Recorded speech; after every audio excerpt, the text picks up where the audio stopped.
Hey everybody, welcome back to my channel. My name is Zara and today I am finally sitting down to film my deep dive of Assassin's Quest by Robin Hobb. I think some of you have been really enjoying these videos where I really break down each of the books in the Verity trilogy. I'm planning to do this with every single book in the realm of the Elderlings world. I am planning, without a doubt, to read the Life Ships trilogy in 2025, which I'm very, very excited for. But first, we need to get through this video before I can even consider picking that up. So apologies for the delay. These videos do take quite a long time to not only plan, but also film and then also edit. Editing is the kind of big one, but we're here, we're going to do it. It has been quite a while since I finished the book, so I have tried to remind myself of exactly what happened. We will go through my Kindle as per usual. Let me just load up my notes. This is very exciting. Very, very exciting. I'm probably going to try and keep this one a little bit shorter than the other ones because this book is very long. I will give my non-spoiler thoughts in a sec. Let me just finish loading my notes. Let's do that now, actually. So non-spoiler thoughts, I thought this book was far too long. I will probably skip over some pretty big sections because I found this book to be really, really repetitive. For me, it was quite clearly the weakest in the trilogy. That being said, it's still better than probably 80% of other books out there. It's still a fantastic book. I still really enjoyed it and I really like where Fitz's character is by the end of this book. I like the direction that the series is going in. I think what happened to each of the characters makes sense. Hobb is just a phenomenal writer and my opinion on that hasn't changed whatsoever in this book. I just think this book needed a bit of tightening. I genuinely believe it could have been like 30% shorter than it actually was. It did feel very repetitive in places, but despite that, I still overall really enjoyed it. So I think with that in mind, with my notes loaded up, let's do kind of like a brief summary of what happened at the end of the previous book. Fitz was basically dead. We kind of learned that he becomes a wolf in the last chapter. And in this one, we realize and we learn that he's actually more wolf than human and he kind of has to learn how to be a human again. We don't really know what Fitz's state of mind is at the start of this book.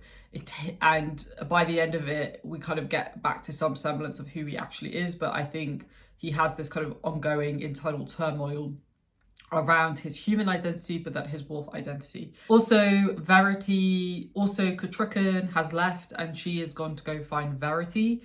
And I'm just trying to remember what else happens. Is that it? Yeah, Regal's still being an asshole as usual. Basically, Fitz is really like in a bad place, in a really, really bad place. The Fool has also gone with Kutrikan as well, by the way. And like everybody is kind of in their own parts of the world and everybody's kind of trying to go towards the same goal. So I think that's probably quite a bad summary, but those I think are the key points. So let's actually now start. We kind of get in the prologue in the first couple of chapters that Burrich and Chade, that Fitz was obviously very heavily tortured, but he did survive. And so they help dig up Fitz's body, as we learn at the end of the second book. And they basically try to help heal him, specifically his physical body. And the reason why Fitz is finding it, I think, so difficult, and I think part of the reason why he went into that wolf form is because there was so much trauma inflicted on him by Regal and by Will that he is trying to now like navigate that in a way that he can. And I think that's partially represented by him basically becoming a wolf. So we learn that even patients try to come and lay claim to Fitz's body, which, what a woman. Seriously, what an incredible woman. And then Burrich and Chade, my assassin mentor, came nights later to the grave. They all came to kind of come and save him. Burrich actually broke through the lid of the coffin and tugged at my body, and then summoned by his own wit magic, he took Fitz out of the coffin. We then also get basically quite a few conversations between like Burrich and Chade and Fitz, and a bunch of different things come up. I'll mention a few of them, but as an example, patience comes up as a topic, and Burrich says about her, "I knew she had stopped loving me years ago." And I just thought that was so sad because obviously they were very much in love and he very much cared about her, and I think she did him as well.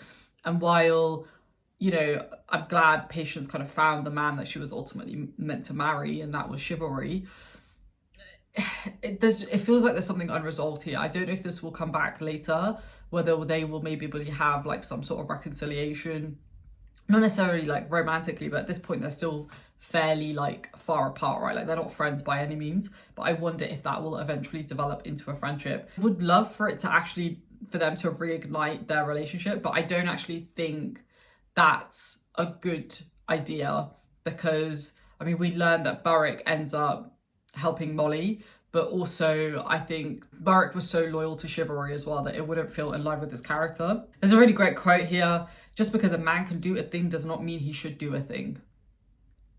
Just because you can doesn't mean you should. I literally say that phrase to myself pretty much every day, and I think it's a good thing to keep in mind. Verity and Fitz are like doing their mind speak thing. So he's talking to Burrich while Verity mind speaks to him, and he says to him, Fitz, say Verity's alive, that's all. Say just that. And there we get like a complete utter confirmation that Verity is still alive, because at the tail end of the second book, we don't really hear from Verity because he's going through his own things. But in this one, we do actually get a confirmation from the man himself that he's still alive, which is great. Burrich and Fitz at this point aren't like the best of friends, but they are friends-ish, and they are rebuilding their trust. He even goes to say, Burrich and I began to speak openly as friends again. And I wrote, yay, because that's good. I do like Burrich. I do have issues with him. I do find him a little bit preachy now and then, and his timing to be a little bit off, but I think he's got a good heart and his heart is in the right place. That being said, there is still very much tension. As an example, Fitz says to Burrich in chapter 2, you'd have me devote myself to my king and sacrifice all else to you as you did. Give up the woman I love to follow a king like a dog at his heels as you did. And when that king abandoned you, you swallowed it, you raised this bastard for him. And I wrote, this is too harsh, because I do think it is. I think Burrich is very loyal, maybe too loyal to a fault, but I think throwing that in someone's face is really gross, and not, especially when he's helped you quite a lot. He keeps kind of laying into him, can't you see there's more to being alive than giving it all up for someone else?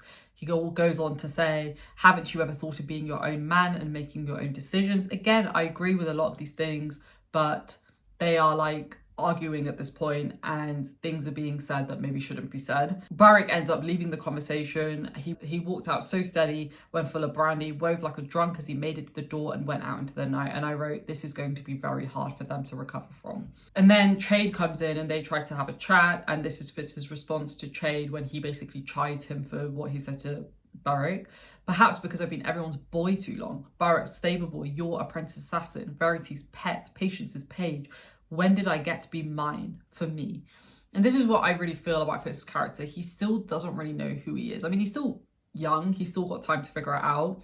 But I think he's been manipulated and used by so many people that he just doesn't really know what his place is. He doesn't know what he wants. And I do think that is really sad. And then Chade throws it back at him and he says, over and over and over again, you forget your place. You are not a prince. You are an assassin. You are not the player. You are the game piece. And then he responds saying, those days are over.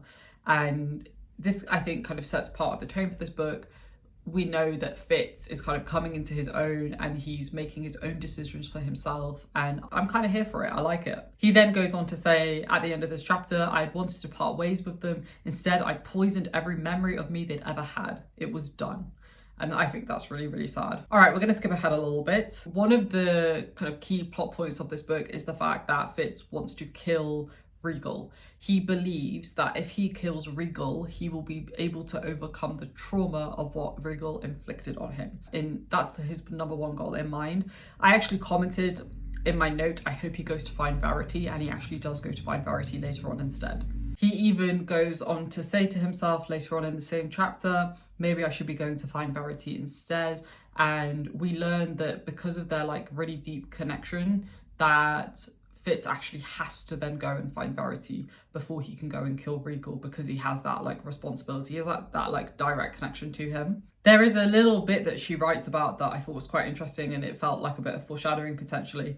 Someday a skilled king might find it handy to know that if you hurt a skilled one badly enough with the skill, you could seal him up inside himself and render him powerless in that area. Is that going to happen? Potentially. Then we get some reflections on Molly, and as I kind of alluded to earlier, Molly and Burrich end up getting together because Burrich thinks at some point, and I'm sure I'll come onto this later on, that Fitz is dead again and that he's actually dead this time. And so he goes, I think he goes to find Molly because obviously Molly is pregnant with Fitz's child and he wants to help like protect her and he wants to care for her. And initially there's like no romance at all, but then we learn that it evolves into something more romantic. So he says about her, this is before he's aware of what Burrich and Molly are doing together. He says, I knew every nuance of her voice and how it went deeper when she laughed. I could recall the precise line of her jaw and how she set her chin when she was annoyed with me. I knew the glossy texture of her rich brown hair and the darting glance of her dark eyes. And I wrote, this is a man in love. All right, so we're now coming up to chapter 4. We get some insight into what has been happening while Fitz has been doing what he's doing. We learn that Lady Patience sold the necklace that was given to her by Chivalry, his grandmother's rubies, to King Regal himself to buy grain and timber for buck villages that wanted to rebuild. Patience, I whispered. Like that to me is like, that's the real definition of a queen, right? Someone who puts their needs aside, is willing to sacrifice themselves or part of themselves for their people. Like that's what you call a queen. And I think Regal did an amazing job in picking his wife, even though she didn't come from a royal family. As we go on a little bit, we get some more really just great writing from Robin Hobb. She says, one does not have to be witted to know the companionship of a beast and to know that the friendship of an animal is every bit as rich and complicated as that of a man or woman. I love that. It's just so beautiful. I mean, I've had pets when I was younger and I totally agree with that. Like, I think there's something very special about having like an animal companion, right? And what's really interesting is Night Eyes obviously came into book 2. I absolutely love Night Eyes, continues to be just absolutely hilarious and such a great partner to Fitz in my opinion. One thing I forgot to mention is that Fitz is going to Tradeford to go and find Regal to kill him, because at this point his mission and his number one priority is still to kill Prince Regal, or King Regal I should say. They end up, him and Night Eyes go on their little trip together, they meet some other people on the way, and Night Eyes ends up sensing that there's like another wolf pack. And Fitz says, what right did I have to ask him to give up any chance at a mate, at a true pack of his own, simply that he may be at my side? None at all, I told myself, none at all. And I really like that about Fitz. Like, I think he's very self-aware. I think he's very kind. Like, I do think he has a very kind heart and he's always thinking about other people, even though he can be a little bit petty now and then. But hey, he's only human, right? And he's still like a kid, bear in mind. Then he arrives at Tradeford and he says, little was said of King Regal, and what few words I did hear took pride in his ability to attract women and to drink well. That's so funny. Always the sign of a good leader, isn't it? Not. Then we get to chapter 9, and I think Fitz basically has almost like a panic attack when he's about to like infiltrate Regal's palace or whatever in Tradeford. And he gets like pains in his chest, which I thought was quite interesting. This is just before he's about to infiltrate it though, so we'll come back onto that in a second. Then Fitz has a dream about Molly, and we do actually get confirmation that she is pregnant, because I don't think up until this point Fitz has actually had confirmation from anyone that she is pregnant.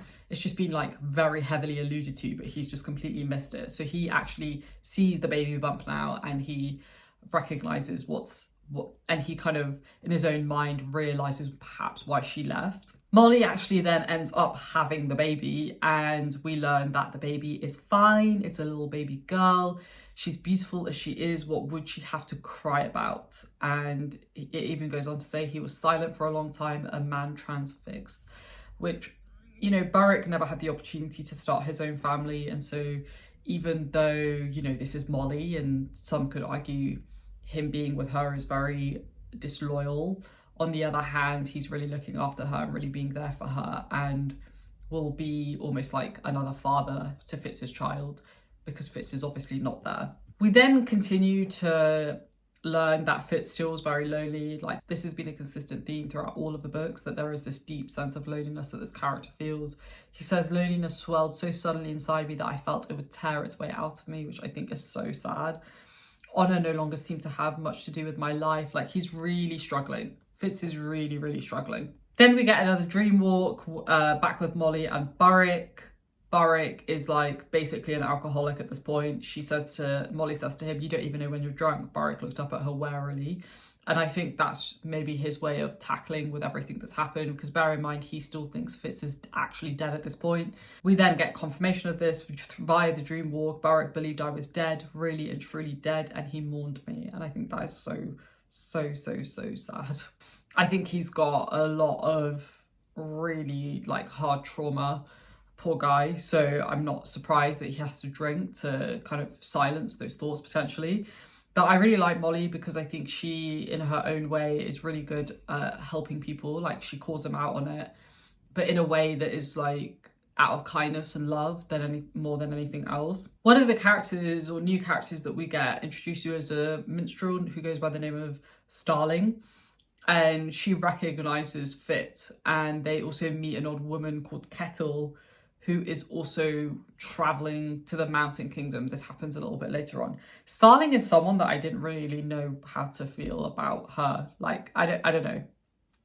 Because I think she kind of likes Fitz at one point, but I just didn't really, like, I didn't get good vibes, if I'm being completely honest. He even goes on to say that she washed and suggested I put a good edge on my knife while she ate. I did so, wondering as I honed the blade if I felt flattered or irritated at her refashioning of me. She was beginning to remind me of patience. And I think, you know, even though I feel a bit worried about her, there's something quite maternal about her. There's something that almost feels quite safe about her, which I think is probably quite rare for Fitz. So I think that's always good. Night Eyes ends up coming back because they've been like away from each other for a while. Because Night Eyes has been with this other pack, and when he comes back close to the town, the narration says, my whole body jerked with the shock of it. He was near. Night Eyes, of course. Oh, it's just so sweet. It's just the sweetest relationship, honestly. He goes on to say, for a time we sat in stillness of mind and body, simply adjusting to one another's physical presence again. I felt whole once more. I had peace. I had not known I had worried so much about him until the sight of him put my mind at rest. I sensed his unwilling agreement to that. He knew I had faced hardship and dangers. Oh, it's so lovely. It's so lovely. Okay. One thing I forgot to mention that I think I kind of briefly mentioned is that Fitz's initial priority at the start of this book is to go and kill Regal, but that basically gets overridden by a command from Verity. And so even though he goes to Tradeford, he then ends up changing his plan at Tradeford to go to the Mountain Kingdom. So that's why when he's with Sterling and then this old woman who goes by the name of Kettle, she is also traveling to the Mountain Kingdom, and she's seeking somebody called like the White Prophet or something. So the directive has changed. Fitz is now going to find Verity as quickly as he possibly can. At this point, some like warriors who are under the command of King Regal sense that Fitz is around like near Tradeford, and they go to basically get Fitz and Night Eyes. They're in the forest or something, and the warriors come up to Fitz, and this is what he says to one of the guards about Night Eyes. I left him with friends, but he must have chewed his rope. Here, boy, come to heel. I'll chew your heel off for you, Night Eyes offered savagely, but he came, following me out to the cleared yard, and I wrote, ha ha ha ha ha, because it was so funny. When I read this, I was laughing out loud. And then Night Eyes goes on to say, the things I endure for you, he wagged his tail once. So good. And then we get another little bit from Fitz. Sleep was suddenly very close as I grasped the full relief I felt. Night Eyes was back. I felt whole, safe with the wolf at the door. So lovely. So lovely. Then when Fitz is sleeping again, he feels something in his mind. The mind I felt brush mine was Regal's, and I wrote, what? Something is happening here. Regal, we learn, is basically using will to channel Regal's mind into Fitz's, if that makes sense. He's basically like a conduit. There's so many quotes that I want to read. I'm going to read one again about Fitz and Night Eyes because I just love their relationship so much. He's everything to me, everything. I have never had a truer friend, willing without question to lay his life down for mine. And more than his life, it is one thing to be willing to die for another. It is another to sacrifice the living of one's life for another. That is what he gives me. The same sort of loyalty I give to my king. It's so lovely. So lovely. And then we get a few great sentences throughout this entire book from Starling. And she says, I've only myself to rely on for now, for always only myself. And there's a limit to how long a minstrel can wander about singing for coins in inns, which I think is really sad as well. There's a really great quote that I took from the beginning of chapter 17, you know, like the epigraph, and it says, the small folk of a land can only be oppressed so long before they rise up in their own defence, be it against outlanders or an unjust lord of their own. Like, I literally couldn't put it better myself, honestly. As Fitz is going to the Mountain Kingdom, he gets the sense that Verity is fighting for his life. My sense of him grew fainter and fainter as he put all his energies into simply surviving, which is really, really sad. Then we keep going. Fitz and Night Eyes end up getting really hurt at some point, and we learn that Night Eyes also gets really injured and also gets separated from Fitz again. He crawled out like a puppy on his belly. Water ran from him, forming a puddle around him where he cowered. He was so cold. Frost was already forming on his ears and muzzle. He stood up and tried to shake. He fell over. He staggered to his feet again and tottered a few more steps from the river, which is really, really sad. And then somebody asks him, I think it's Burl, he says to him, how is it that you aren't dead? He demanded of me. Burl, if you don't remember, is one of the characters from the other book. He is Regal's, like, one of his commanders or something. They capture them. They're in Burl's tent, and Burl is trying to take him back to Regal. And while they're in the process of doing that, they're obviously like interrogating some of the people. They torture poor Starling and they say, break one of her fingers, I don't care which one. He spoke the command as if he had never uttered the words before, which I thought was really interesting because I feel like that's maybe Regal infiltrating his mind or something. I don't know. Then he gets taken into a prison or something. Then somebody comes to rescue him, and it actually is Starling who comes to rescue him from the prison.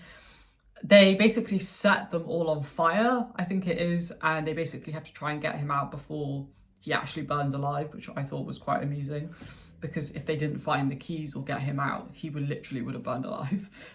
Maybe another strategy would have been good. What's really interesting is how we're getting these little ditties about Regal's leadership style and how they're like completely lawless, that they're graping people and that they are like raiding innocent people as well. And Fitz actually goes on to say that Shrewd would have hanged them all. And I do think that's such a great way to show how they really reflect chivalry in his ruling style. He even goes on to say Regal had thrown humanity aside to embrace something darker, and this was the man that the six duchies now called king. He then kind of reminds himself of his quest to kill Regal, and he says, you will die at my hand, Regal, as certainly as Verity will reign again as king. Then I smashed that gathered power against them.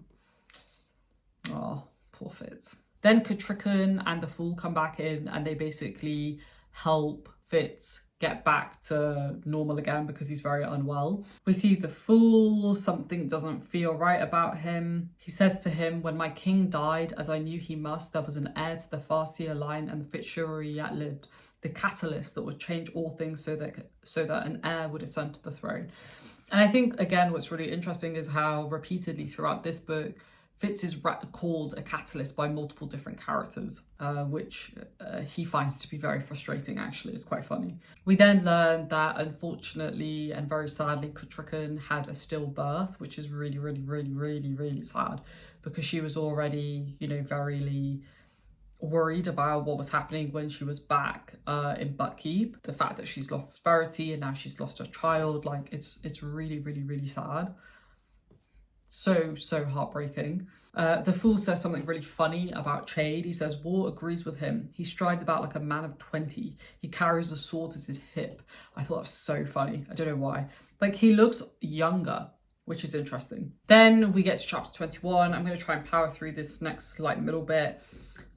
Fitz goes on to say, the days that followed were not days for me, but disjointed periods of wakefulness interspersed with wavery fever dreams. Either my brief talk with the Fool had burned my last reserves, or I finally felt safe enough to surrender to my injury. Perhaps it was both. Then Starling comes to see him while he's recovering. We learn that Catricon and the Fool know that there is a Farseer child, and we pretty much can assume, and we do learn, that the child that they're talking about is Fitz's child, Fitz and Molly's child. And then we get confirmation of that, and he says, my daughter, I knew And then he goes on to say, I spoke the lie I would always despise. I could not have fathered a child born at harvest. Molly had turned me out of her bed months before she left Buck. And he's lying, obviously, to protect the child. He actually told Chade, I believe, like the child was actually his, and Chade ends up telling the others that that is actually his biological child. And Fitz feels very betrayed by that. He feels really hurt that Chade actually ended up betraying him and telling them that that is actually his daughter. I mean, come on, what did you expect, Fitz? I would have thought he'd kind of understand that, but I also understand why he's upset about it. Learn a bit more about Catrican. She swept into the room with Chade at her heels. She regarded me with a terrible face. Grief had ravaged her and carved deep lines beside her mouth and eaten the flesh from her cheeks. Now anger raged in her eyes as well. And I just think that's so sad. Like, I really liked Catrican in the first 2 books. She wasn't my favourite character, but I think she's very well written. And I felt a real deep sense of empathy and sympathy towards her journey. And now she's just like not in a good place. We do get a bit from Chade where when he realises that Fitz is alive, he says, oh, my boy, I believed you were dead. When Burrich sent me word he had found your body, I thought my heart would break. The words we had when last we parted, but here you are alive, if not well. He bent and kissed me. That's so sweet. So sweet. So lovely. Okay, I'm going to skip ahead now because this is the thing with this book. Like, there's so much like filler stuff, I feel like, that happens in the middle of the book that is pretty unnecessary in my opinion. If I find some quotes, I will speak those through, but I'm going to just flick through for a second. One bit that I thought was hilarious was continuing on with Chade. To try to envision Chade as a charmer of women required my mind to bend in an unaccustomed direction. That's so mean, but also so funny. Then they go actively now, once Fitz feels better, to go and find Verity. One quote that I really loved is this: some people say there is a relief in the sharing of cares and pains. To me, there was no catharsis, only an unearthing of rotting corpses of memories, a bearing of still suppurating wounds. So sad. Catrican goes on to try and convince Fitz that his daughter should be passed off as Catrican's daughter, because then they can actually have like a reasonable claim to take Regal off the throne. We get confirmation that his child is heir to the throne, and my reaction to that was no in the comments. She goes on to say, no one can accept fate, not you nor your daughter. Step back and see this is why she came to be. When all circumstances conspired to deny the Farseer line and heir, somehow one was made by you. Accept and endure. I feel like that's the motto of his entire life: accept and endure. Then another call beckons him, and that's the skill.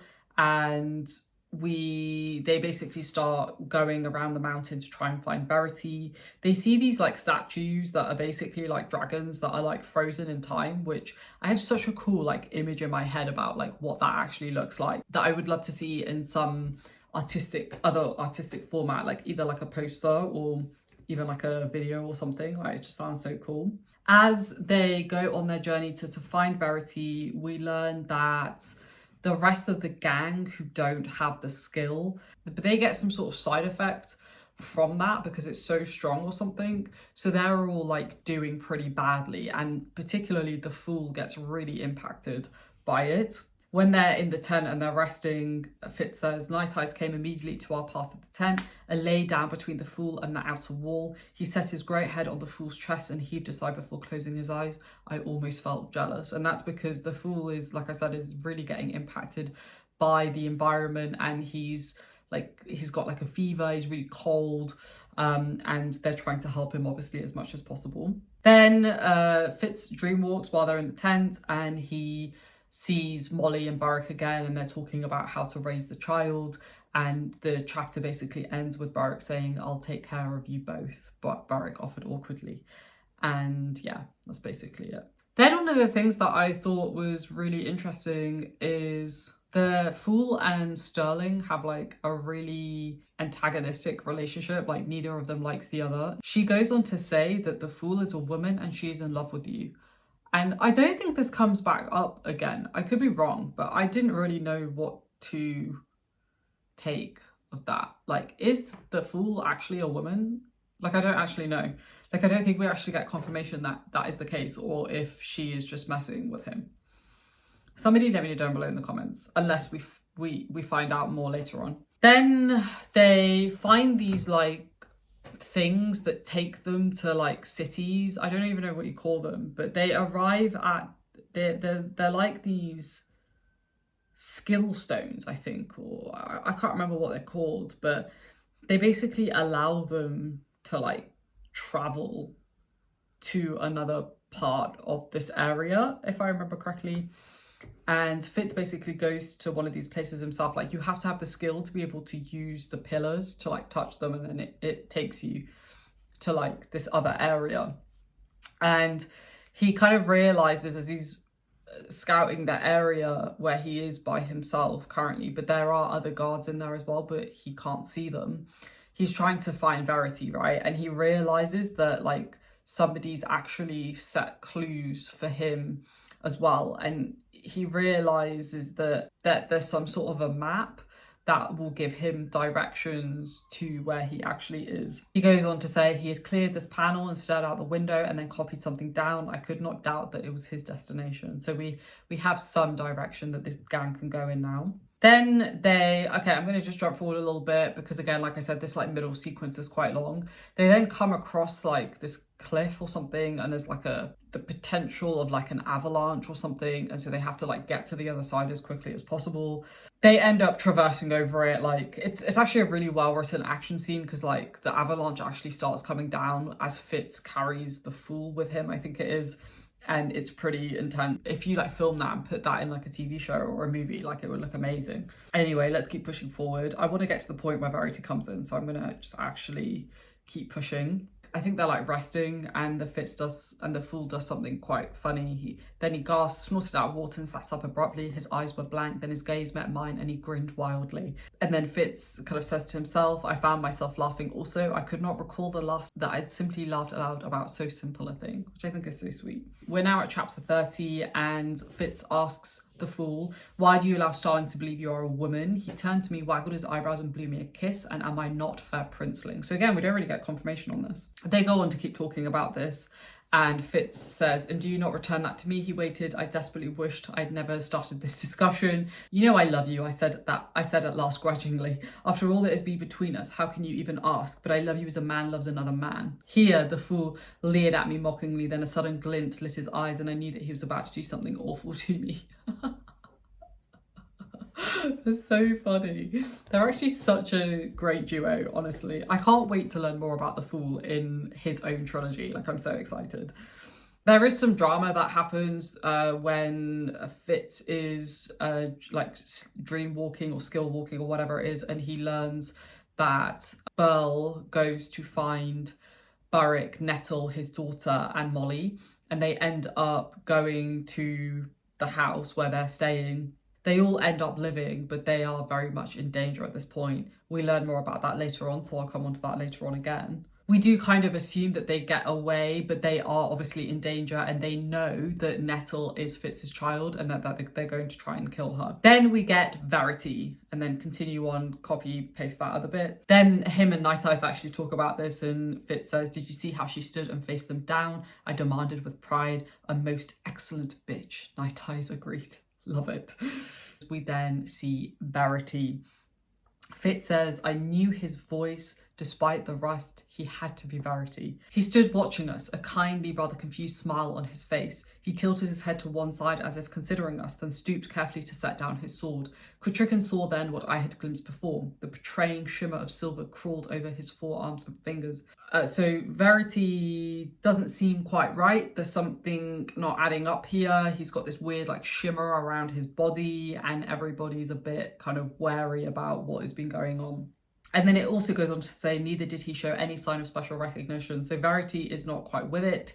He's not quite in the right headspace, and we don't really know what has happened.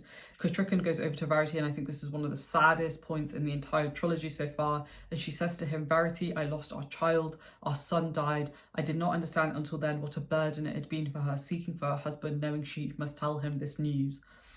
And he just kind of doesn't do anything. His response is, oh. And Kutrikan is just absolutely heartbroken.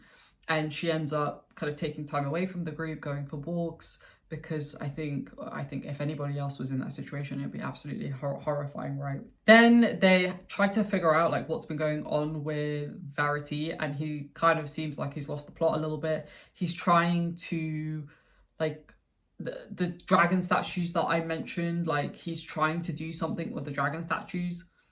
Like he wants to carve a dragon of his own. Ultimately, Kettle, who we also end up learning earlier on in the book, also has the skill. Verity, Fitz, and Kettle end up using their powers of the skill to actually complete the dragon. But unfortunately, Verity doesn't actually have enough power to actually bring life into the dragon, and he doesn't want Fitz to do it because he's obviously sacrificed so much already.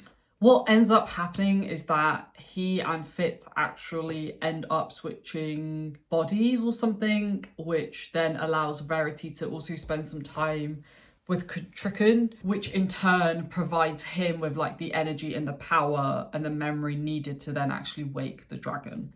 So like a lot actually happens in quite a short amount of time, but I think there's like quite a lot of build up together.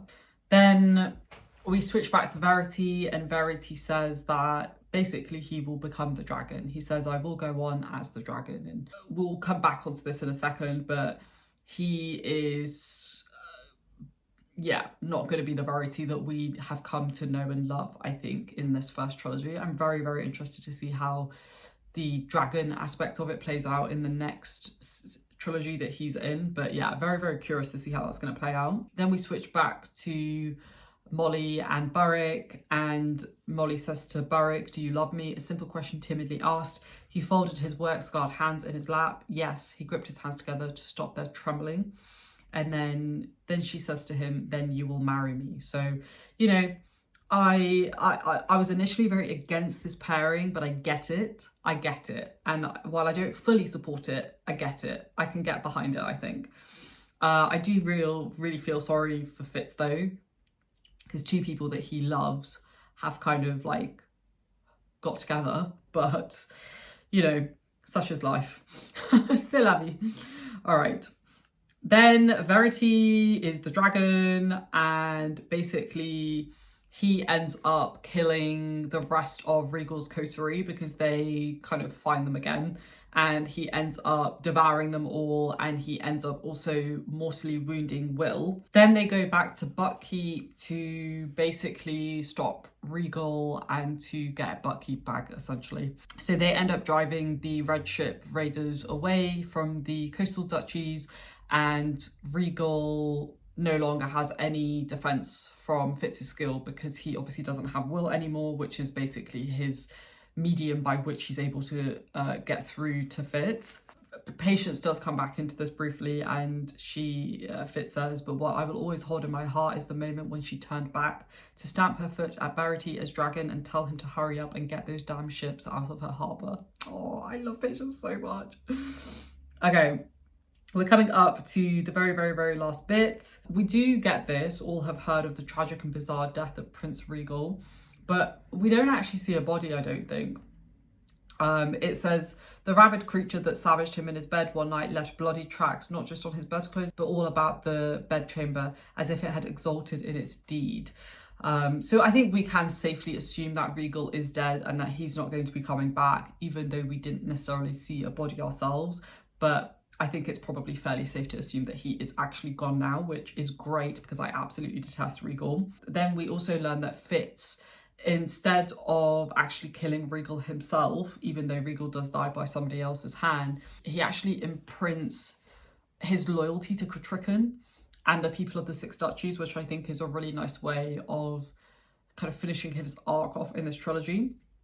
Because even though he was fueled by revenge at the start of this story, and to some extent in the last book as well, in the end, he didn't need to kill him to really become free of Regal's kind of stronghold on his emotions and his mental and emotional well-being. Obviously, Buckkeep ends up getting restored by Regal just before his death, and then Fitz actually ends up retiring as an assassin, and he like travels around for a while. Rather than go to find his daughter, he obviously wants to protect her. That's his number one priority. So he ends up leaving Molly and Burrich alone, and they end up, from what we can assume, raising Nettle. The only people that know that Fitz is actually alive by the end of this book are Chade, Kutrikan, Starling and the Fool. They're the only people that know he is alive. In the last chapter, because obviously Fitz is telling this story retrospectively, we do learn that the boy in the room while he's writing is actually his child, and the mother of his child is Starling. We also learn a couple of other things.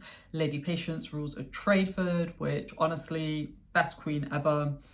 Burrich and Molly and their children are well. They have Nettle and little Shivery and another on the way. I think that's so sweet. They still believe that Fitz is dead. Critrican does actually end up having a child, which is so great, and he goes by the name of Prince Dutiful. And Chade no longer lives in the shadows, but is the honoured advisor to the Queen, which I think is great for him.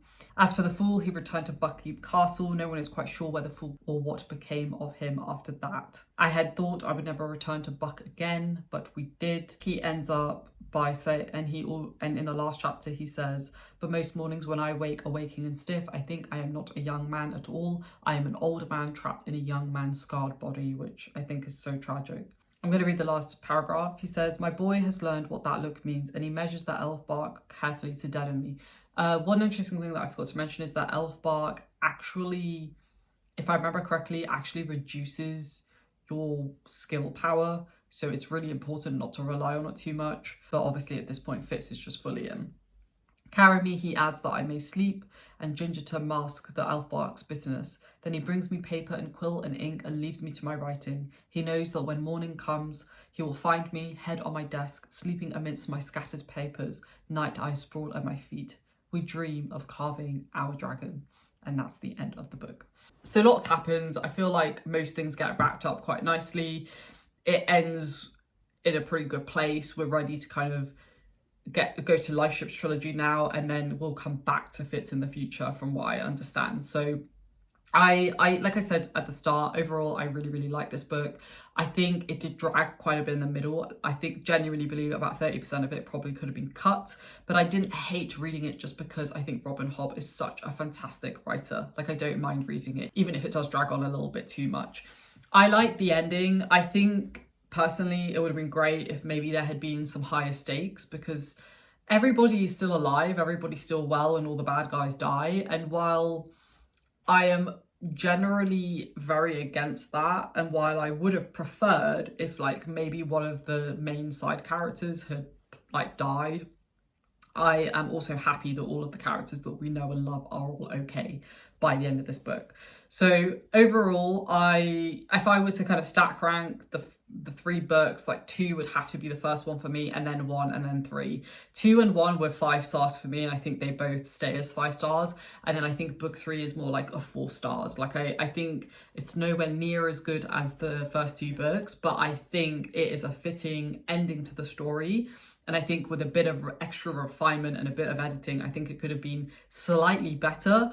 But that being said, I think overall it was satisfying, and I felt very happy to kind of learn that all of our favourite characters are kind of, by the end of it, are all kind of thriving in their own ways. So I hope you enjoyed this video. I know this one, I was kind of flitting back and forward a little bit more, but please do bear in mind that I did read this like months ago, so I had to kind of remind myself, and then there were bits that I was remembering as I was going through it. But anyway, I hope you enjoyed it. As I mentioned, Life Ships Trilogy, I will definitely be reading in the year of 2025. Watch this space when I start that. I will probably start that like Q2 of next year, because there's a couple of other books that I want to read in Q1. I'm also traveling by quite a bit in Q1, so I won't have as much reading time, I think, but who knows. So there we have it. Thank you so much for coming on this journey with me, folks. Thank you so much for everybody's comments and questions and thoughts. Please keep them coming on this video as well. And I'm always happy to chat about this trilogy whenever. So feel free to reach out to me on any of my other channels as well. It's just been great. And I just cannot wait to see how this world continues to expand and grow as I progress through it. Thanks for watching, and thanks for coming on this journey, and I will see you in my next video very soon. If you did enjoy this video, please do give it a thumbs up, and also consider subscribing. Take care, stay safe, and I'll see you in my next one.